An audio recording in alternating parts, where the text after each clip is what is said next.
All right, we are live. So welcome back to Rankable Episode 29. I'm your host as usual, Jared Thomas, Senior Account Executive at iPullRank. And today we have a special episode. We're doing our LinkedIn Live segment. This is part 5, I believe, if I'm not mistaken, man. But we've had some great guests. And we have a special guest today, man. This brother, I'll tell you the story before we do the introduction. But he was a LinkedIn top voice of 2020. We end up connecting on LinkedIn like many other guests here. And what stuck out to me is that I knew 70% of the LinkedIn top voice list. And I'm like, yo, there goes Nikki, there goes KD, there goes Morgan, there goes my guys. I'm pissed off that I'm not on it. I'm just going through a bunch of emotions. And then I go through the, I think it was like the technology or the cybersecurity section. And it's like top front and center, man. There goes AJ Yawn. And I'm like, wow, this brother looks like me, man. I would love to connect with him. I'm not familiar with you, and I just want to be in tune. And we connected, man. He was genuine from the jump. We end up setting up this date for the podcast, and I'm super happy to introduce him today. So he's the CEO of one of the hottest cybersecurity companies out here, ByteCheck. My brother AJ Yawn. Thank you again for joining, man. How are you? Yes, sir. I'm good, man. I'm glad to be here. I know we talked about this a while ago, so it's good to finally be on here and having a conversation.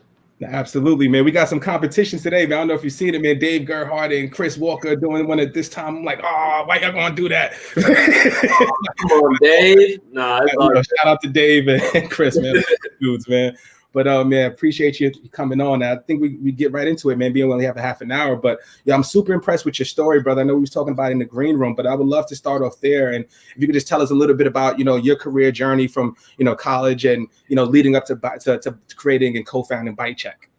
Yeah, absolutely. So I'm a Florida State Seminole. I went to Florida State for school. Ended up playing basketball there. Had a great time. Learned a lot. Made some lifelong friends, and a long journey in there where I joined the military while I was there. So when I graduated, I went to serve in the U.S. Army, and that's where I started my cybersecurity career. Served in the U.S. Army for about 6 years, both here in the States and overseas deployed.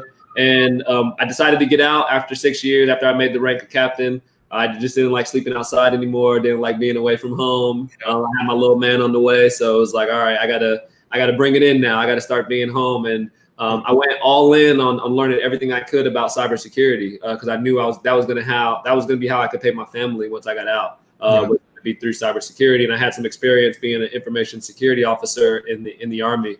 So I got fortunate, landed at a cybersecurity consulting firm. When I joined my practice, there was like 9 of us there. When I left the last year, about a year ago now, there was well over 130 of us in the practice. We were doing all kinds of SOC 2, HIPAA, high trust, et cetera. So I was able to grow with them, get exposed to a lot. Consulting is crazy, man. It's hard work. You're always on the road. You got multiple clients at once. And when you get to a leadership position, you have to sell and you have to deliver clients. So it's a wild lifestyle, but you learn so much so fast. And quickly I realized, like, oh, I can do something in this field. I can figure something out. I found a little rhythm around AWS specifically, and I was just like, you know what, I'm gonna go out and take this chance. And when I left the company, COVID-19 was really getting important here, and things were getting a little wild, and it was obviously stressful launching a company in the middle of a global pandemic.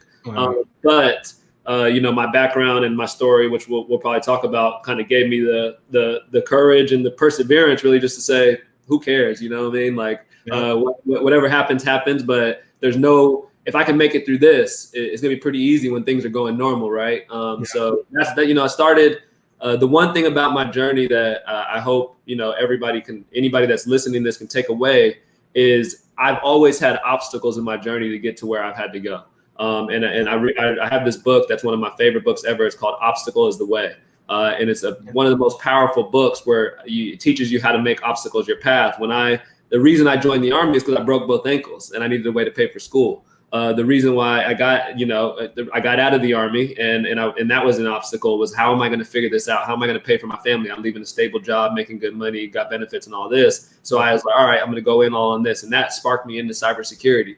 So obstacle 1 is breaking your ankles, got to pay for school, getting into cybersecurity because of the Army, you're leaving, get deeper into cybersecurity. At my last firm, we were working with all these companies on AWS and no one knew it. So I'm like, all right, let me learn about AWS. Every single time you find an obstacle, it's like I decide to go and make that my path. But that's a little bit about my journey, man.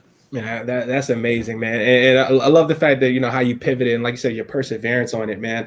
Like, I just think it's super interesting. Like, you playing on Florida State Seminole team, you're on the Sweet 16, you're playing against certain teams, you're playing against Duke, North Carolina, you're in the ACC, and then that happens, right? So what was the mindset like going into the Army? Was the Army ever a thought before then?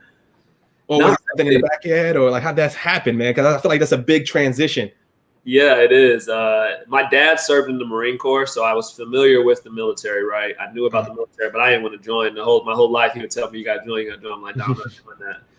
And then when, you're kind of staring at out-of-state tuition, going from California to Florida State, and your parents are like, hey, man, you're going to have to come back home because we can't afford that. We're not going to be able to pay for that. And I was the first person in my family to graduate from college. So I wanted to accomplish that. I wanted to make sure I hit that goal. And I knew going back home where I was from in Cali, I wasn't going to be successful. I had to get out of the city, which, people that look like you and I know exactly what I'm talking about. When you from certain areas, in order to get somewhere, you have to leave that area. It's tough to succeed in some of those places that you grew up just based off of the factors that go into that. So it wasn't necessarily in the cards, but I will say it was one of the best decisions I've ever made. The Army forced me to grow up really fast. I went from, we lost to VCU, and it still hurts. Every time I say that, I get a little pain right here. I remember that run. VCU, they came out of nowhere that year too.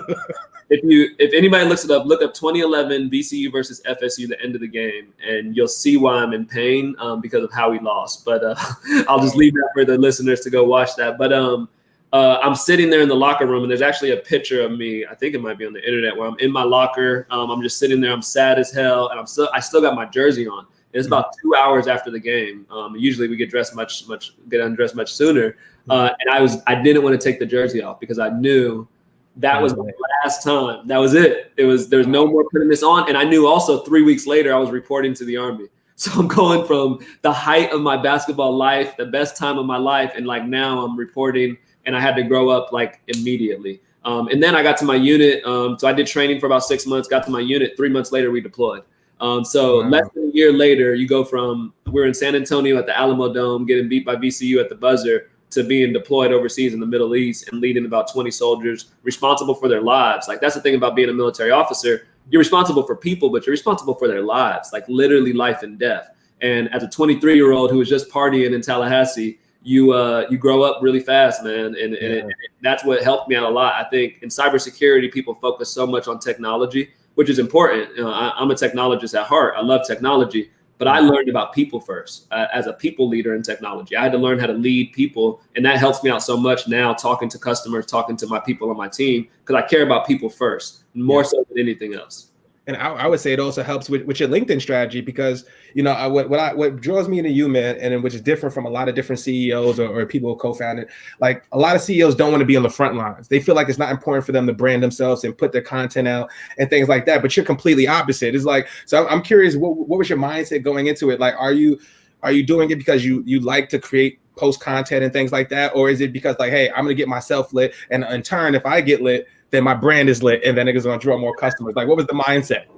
Yeah, man, it's the obstacle is the way again. So I was going out to launch ByteCheck, and the plan, every startup book you read says, get out of the building, go talk to customers. COVID-19 hit. Can't get out of the building, go talk to customers. There's no public conferences. There's no events. There's nowhere to go out and talk to people and build thought leadership. Only place I could do it was LinkedIn. So, LinkedIn, this is the crazy thing about LinkedIn Top Voice, that I really truly don't know how I made it still. If you look at everybody on that list, I have the least amount of followers out of all of them, by significantly, by most of them. LinkedIn Top Voice evaluates you from September of the prior year through October of the next year. Okay. I didn't start getting active on LinkedIn until March. So I missed half of the reporting period. I had 900 followers on LinkedIn in March. I don't know what it is now, but I don't think it's 900 anymore. And I wasn't really using LinkedIn. I was using it like most people use LinkedIn. It's just a site that held my experience, and I tell people when I got a new job. It wasn't really anything I would do it for, but I knew to get my message out, my only focus all summer was, who do I want to know about ByteCheck when it launches? Who do I want to see it? And what do I want them to know me for? Because a lot of times in life, we think about it's who you know. It's not. It's who knows what you know. I love that. Yeah, I know Jared. Cool. He's cool, man.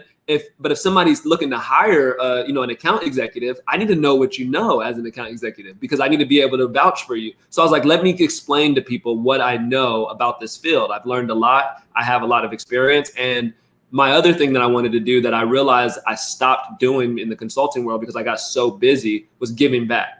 I'm so passionate about helping the next generation to come into this field. I think cybersecurity is the way we can solve wealth gaps in the African-American communities. I think we can use cybersecurity to increase our average incomes. I think we can use cybersecurity to change lives from a generational perspective because of how much money can be made and how the barrier to entry is pretty low if you have the right mentors and training. So I was so focused. I was like, how can I give back at scale? And I spent the summer just meeting people, building relationships, following folks like Dave Gerhardt and Justin Welsh to make sure that I learned how to use this platform the right way. Yeah. And then I slowly realized the power of LinkedIn. And that's when things changed for me. So at first it was just about giving back and trying to curate an audience. And I was like, I can just have a few potential customers here. Then I started to see the views, the likes, the comments, and the people that I was building relationships with. And I'm like, hold on, this might be a gold mine. And if anybody knows me personally, they'll tell you that when I find something out like that, it's over. You go all the way. That's it. All in. It's a wrap. I'm going to do everything I can to take it over at the highest level. And I honestly feel like I just scratched the surface on LinkedIn. There's still so much opportunity there, man. It's ridiculous, man. It's absolutely ridiculous. Yeah. It's crazy that you said that, man, because my story was similar, man. It was like, hey, I'm here at a new agency. I'm at iPullRank, and like our managing director, he's a big thought leader. He does a lot of keynote speaking, things like that, a lot of visibility in an SEO world, right? So he has 60,000 followers on Twitter, and I'm like, okay, what can I do to bring value here? Because you own that channel. And I'm like, all right, I'm going to LinkedIn, but I was the same way, man. I only use LinkedIn. I promote this webinar for some companies, a bunch of whack posts. It's nothing about me. And it was just like, all right, cool, man. But I was like, all right, let me just do something else. And I love what you said, man, because you was like, I'm just going to teach other people. And I love this phrase that I've heard, shout out to Gabe Moran. It was like, teach them how to fish and they'll learn you sell fishing poles. And you pretty much embodied that. You know what I'm saying? So he was like, hey, let me teach you guys what my knowledge is. And then you're going to learn from me. And if you learn enough from me, when you have that issue, who are you going to come to? 100%. Like a lot of people ask me like, so like, what was your plan with LinkedIn? It was literally strategic. I said, look, I'm going to convince people that I know cloud security, I know compliance, and I know how to make it better. Before anybody knew about ByteCheck, you were going to know that about me because I'm going to constantly talk about the thing, but I'm also going to talk about being a vet because it's big on something that I want to do. It's big. I knew I was going to do this higher military partnership 9 months ago that we're doing now. Anybody that knows me knows as well. Like, I move strategically in all aspects. I'm moving like 6, 7, 8, 9 months ahead of time most of the time. So everything we're doing now, some of the things that we're actually doing on LinkedIn or on our business as a whole, I tested those value props on LinkedIn posts last summer. I was like, oh, that's a cool idea. I wonder if people like that. Let me do a post. Oh, 20,000 views. Okay, definitely. We're going to do that. And those are the things that I did. Is just like, I'm a big tester. I'm a big experimenter, which is why I'm not afraid to fail because I think of everything as an experiment. It's just like, oh, okay, that didn't work. Cool. I'll do something else next time. And it's literally just constantly doing that. And one of the people always ask me, what's the ROI on LinkedIn? What's the ROI? You spend a lot of time on there. One, I don't spend a lot of time on LinkedIn. That's a myth that people think because I have a system there. My posts are scheduled. I know what I'm going to talk about. I know when I'm going to talk about things. They all move around. I strategically go on LinkedIn throughout the day to engage based off of, what you're supposed to do there. Right. But I'll tell you this, I get to talk to a stadium full of people every week. At Florida State in the Tuck, it was what we would call it, where we played, we can host 12,000 people there. And when the Tuck is loud and 12,000 people are going crazy, it's wild. You can barely hear yourself think. Every week, I get about 50,000 views on all my posts per week. So I get to talk to 50,000 people a week about my company, about the industry. There's no other platform, there's no other place that a CEO can literally talk to his buyers on a regular basis, directly, one-on-one. And the last ROI that I'll mention, and I know I've been kind of long, is just because I think some people, they look at LinkedIn as a social network. You really got to treat it like a place to do business because you can do a lot of business on LinkedIn. Every day, I'm either getting a message for a podcast or I'm getting a message for somebody asking for business with ByteCheck. Every single day, like literally Monday through Sunday, I'm getting one of those two messages, and it's all inbound. That wouldn't happen if I didn't put the work in last summer. to use LinkedIn and learn the platform. So it's just LinkedIn is so powerful, man. Like, I'm glad this is a LinkedIn All-Stars because I hope more people realize it. I think I'm interested to hear your thoughts on this. I think we only have like a year left where before the bigger corporations catch up and they start to force people to build their personal brands on LinkedIn. I think we're running out of time because they're going to catch it. I agree with you. I think we got 6 months. Yeah. We're starting to see it now. You know what I mean? And I'm trying to get my team on the board too. But the problem is, right, you can't force somebody to do LinkedIn. And that's something that's really, you have to really love to want to connect to people. You have to really want to engage with people, know their story, tell your story. Like for me, like when I my first post that did like 40,000, I got shared from LinkedIn editors. And then once I caught that bug, it was a wrap. And then after a while, what I've seen work for me is just telling my personal story. So it wasn't just the SEO stuff, but it was like, hey, I'm Jared from the Bronx. I have no college degree. I'm grinding it out, man. I was working at Starbucks, BBQs. I was coming home smelling like ribs, fam. And then, you know what I'm saying? And then, I had my kid and it was like, I have to grow up. I have to put my big boy pants on. I have to figure something out. And, through the grace of God, man, I end up, going to a call center. He had to hear me talk. I end up selling them like Wolf of Wall Street. And then I end up getting a job in digital marketing. And then I just took it here and been here for 10 years since, man. But like, you have to want to do this. You have to want to engage with people. Like, and most people is this big misconception that you have to be a certain way on it. Like, I just shared something with my team yesterday. Like some dude posted on LinkedIn talking about how he had a bubble butt. Pause. Like that was crazy. Like why are we like you guys are talking about like how you need to button up to post something? This dude got 200 likes on that. Right? Yeah. Just get yourself out there. Like you need to be seen.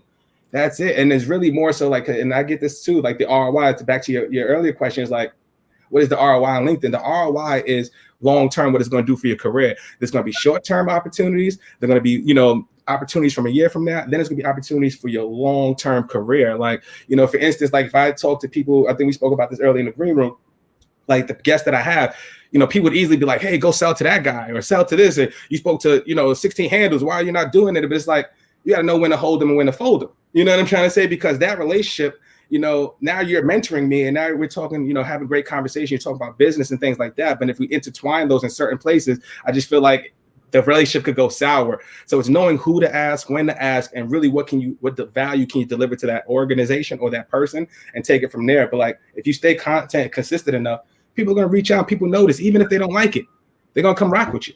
Facts. Exactly. You said something big there, relationships. The thing you can do on LinkedIn is you can build relationships with real people in positions that it doesn't matter if they do business with you. They know more people. It's network effects. You know what I'm saying? They're going to learn you. And that's what I focused on. I literally if somebody reached out to me last summer, I got on a call with them. Every person that asked, whether they were selling me something, whether they wanted to meet, whether they wanted to be a mentorship relationship, it didn't matter. If you asked me to meet last summer, I was doing it. I obviously can't do it as much now because my time is limited, but it was all about, I was like, I'm going to build relationships. And one of the things that motivated me was I realized how many people I impacted at my last firm. When I left, there was true emotions about me leaving after 3 years. I was emotional. The people were emotional. Like we were, sad about this ending. And I was like, you know what? Like I just worked with these people, but I built great relationships where now, there is a void. And I'm like, I could do that on LinkedIn. I can build relationships with a bunch of people at scale, and that's going to exponentially grow everything that I'm trying to do. And I think that's you hit it on the nail on the head. I think if people use LinkedIn right, you'll never have to use a resume again. You'll never apply for a job again. And I know people that I've told this to, and they were able to go from a $90,000 a year job to a $150,000 a year job. Easily. And the only thing that changed was their activity on LinkedIn. They didn't get a new cert. They didn't get a new degree. They did nothing but start talking about what they knew on LinkedIn. So it works, especially in cybersecurity. Probably the same for you, but like cybersecurity, people don't talk in cybersecurity on LinkedIn. So if you're one of the few people talking, doesn't matter what you're saying, you're going to get noticed. You control the conversation, easy. It's very easily, you're going to control the conversation. And you're going to be able to, it's just like, if you want to do something, build a personal brand. Build a personal brand first. I think Dave just mentioned this before on like a post recently that I saw. And he was just like, stop doing stealth mode startups. And I was like, you know what? I get it, Dave, because we were in stealth mode and like, I get it.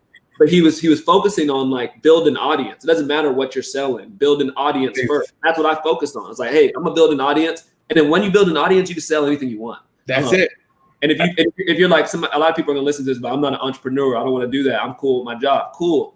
you build an audience around you and what you do, because when that manager pisses you off one day, you have 7 recruiters in your inbox already telling you for a new job, asking you to do something else, because your personal brand is so strong. Your personal brand can withstand economic downturns, global pandemics, being laid off. Your personal brand can elevate you to a level where you don't have to worry about those things anymore. And I wish more people, especially people that look like us, take advantage of this platform when they have the chance to grow themselves, to make themselves bulletproof. I think a personal brand makes you bulletproof. And my biggest piece of advice, if I could go back in time, is only that I would use LinkedIn sooner. If I'd have been using LinkedIn the entire time I was in the Army, and then when I got out, oh my Lord, I don't know where I would be right now. Yes, I think about the same thing. I was on it when it first started. I'm like, oh, I'm just doing whack stuff. I'm connecting. I'm doing dry pitches. I'm like, oh, who the hell was I? You know what I mean? And now it's just like, man, I can talk to anybody on it. But like you said, your audience is key. Focusing on your audience. Like I tell my boys this, because my dudes, neighborhood, they rapping, they're doing a bunch of things, and I'm like, man, like you're putting out a mixtape, you're doing this, but who knows you, right? Build your audience. And like a perfect example I was telling them is, look at Jake Paul, the YouTuber, right? So this dude has 40 million followers on YouTube, and he said he consistently posted video content on YouTube for 800 days straight.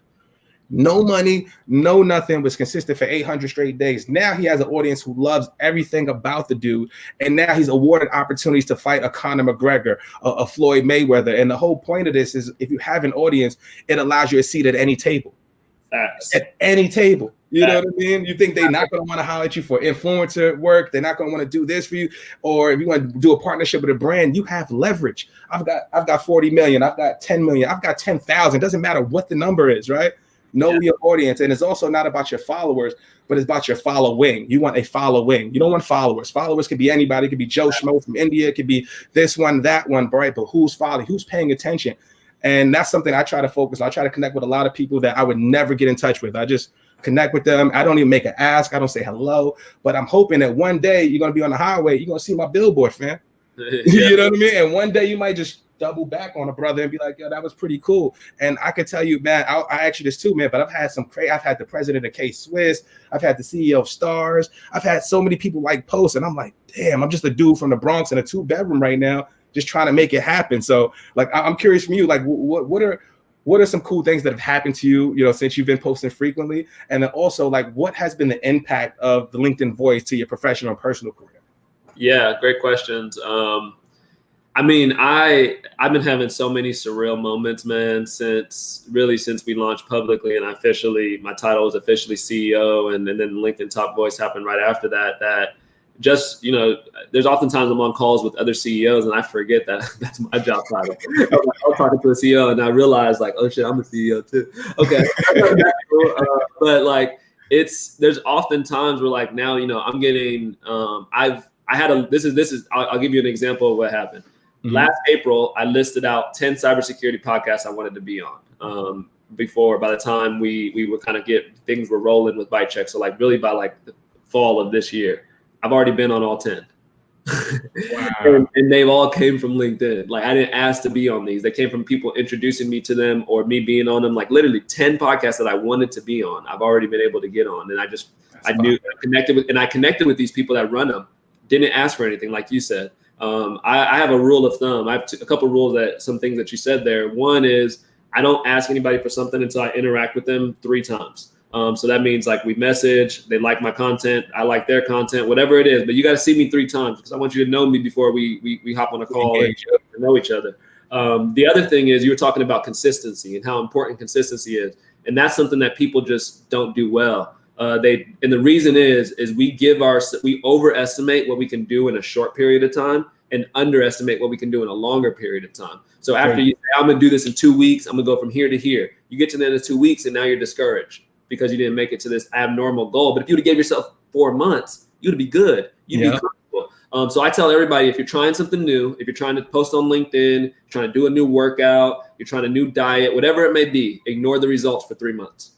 Ignore any results. Don't care about the likes. Don't care about the views. Don't care about any of that stuff. Don't worry about how you look with your body or anything.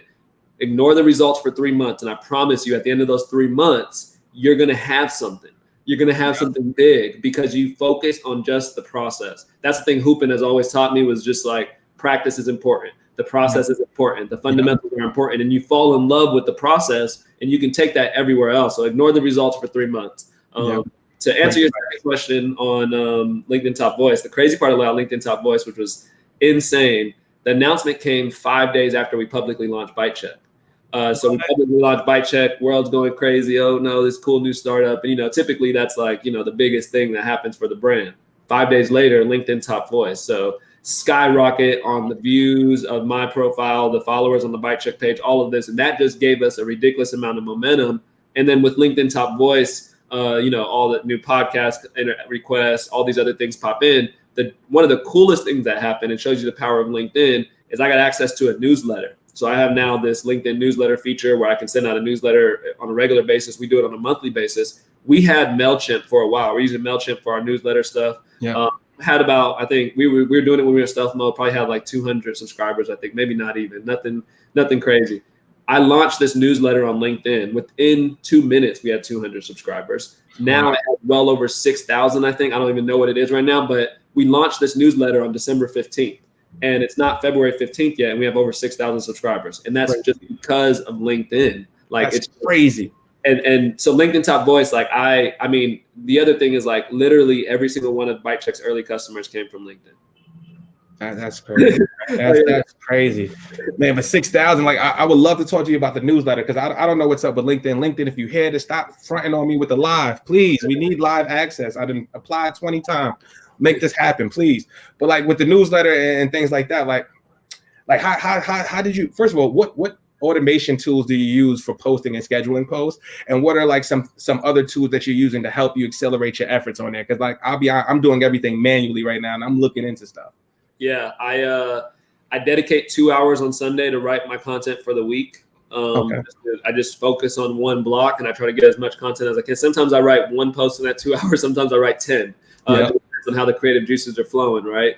But the other thing, I use Hootsuite as my planning tool. It's great. It takes the stress out of posting. Get in there in LinkedIn and you're doing it. You're like, I don't know, is that a good post? Is that not a good post? You put it in Hootsuite, it's going out. It's going out automatically. So I would dedicate some time to creating content. Don't try to do it every day. I also pick themes. I kind of give myself parameters. I'm like, hey, talk about cloud security twice this week, ByteCheck once, veterans once, and then personal development one time. So then you're creating content in lanes, right? You're not trying to come up with anything random. You have some focus, and you want to be focused on your content too. That's the other thing. And the other thing I would say is read. I read a lot. And the more I read, the more content I have. So I read cybersecurity blogs. I have a couple cybersecurity newsletters that come through. I read books often. Like I'm always reading 2 or 3 books. Right now I'm reading Meditations by Marcus Aurelius, one of the greatest Stoic philosophers out there. I'm a constant reader. And when you read, your brain is able to reproduce content, and you get more creative. So I would encourage us to read a lot and plan your content. Like it's really hard to do content kind of ad hoc. It gets difficult to create things. So if you plan it and sit there for 2 hours on the weekend, you'll knock out a bunch and you'll have it kind of going. So I don't know. Now that you say it, like it sounds simple, and to be honest with you, I've been winging it. I keep it real with you. Like for me, it's just like I don't want to overthink it. My best post is like when I'm just like after a call or something like that, or something happened, something just brought up a memory, and I just type it. I don't even edit it. I just let it fly. And those are the ones that get 200-300 likes and 20,000-30,000 views. So I try not to. But it's now at a point where it's like work is picking up, things like that. I'm like, I got Tuesday tips. I'm doing something like story. I don't know if you listen to Wallow and Gilly the Kid thing, but I'm doing stories from the sale and stuff for the sale. So I'm gonna do a bunch of different things, man. But it's like the time that goes into it, man, on top of working is super, super difficult. But now I know we're coming up to the half an hour mark, but I do want to tell you, brother, I love your energy, man. I appreciate you coming on, man. I'm a big fan. I'm supporting you, brother. Is there anything I can do to help you, man? Like I said, I just want to see us win, man. And I appreciate you taking time out your busy day to come rock with us, man, and to teach our audience on how they could level up their LinkedIn, brother. So thank you, man. I appreciate you. Yes, sir. Appreciate the opportunity. And the only thing you can do is keep doing what you're doing, bro. Like keep giving back, keep doing these podcasts, and keep growing your own personal brand, because we need more people that look like us doing well to inspire the next generation. So appreciate the opportunity. Thank you, brother. And that's a great point, man. Somebody actually hit me up the other day about that, man. It was like, hey, somebody hit me up randomly. He was like, he's actually from cars.com. Good brother. He was like, man, I just want to talk to you, man, because you know what? I see your videos. You're in a hoodie and a hat, and I'm in my crib like, yeah, let's do it. And that's what matters to me, man. Like, obviously, I'm on there for business, but I want to inspire the next person, man. Because we've come in a space where it was like, man, I've always been ignored, unheard. I've been fired for stupidity. I've always been a top performer, and I feel like I didn't have a voice. And now, like you said earlier, man, I'm in the world's biggest conference, and I'm the keynote every day. Every day. My terms. You know what I mean? So for everybody out there, it's your terms. Control the narrative, man. This is no better time to start than right now. Because like AJ said earlier, you're gonna get 6 months to a year before the game just blows up, man. It's gonna be so harder, and you're gonna have to be really, really creative about how you're gonna build your audience. So get on it now. Please follow AJ. AJ, where can they follow you on? Obviously LinkedIn, but any other channels? Only LinkedIn for now, but I'll be on Twitter soon. So I'll be on Twitter in a couple of weeks. Can't wait to get on there. But LinkedIn right now, reach out to me. I'm pretty open. LinkedIn is the only spot you can find me. Cool, man. Make sure you check out ByteCheck, man. Make sure you check out IPR, man. We appreciate everybody for coming in and joining, man. We're on episode 29. Couldn't happen without you guys. So much love and respect. And AJ, much love, brother. I know I'm going to talk to you soon, man. Yes, sir. Appreciate it. Thanks again, brother. Talk to you soon.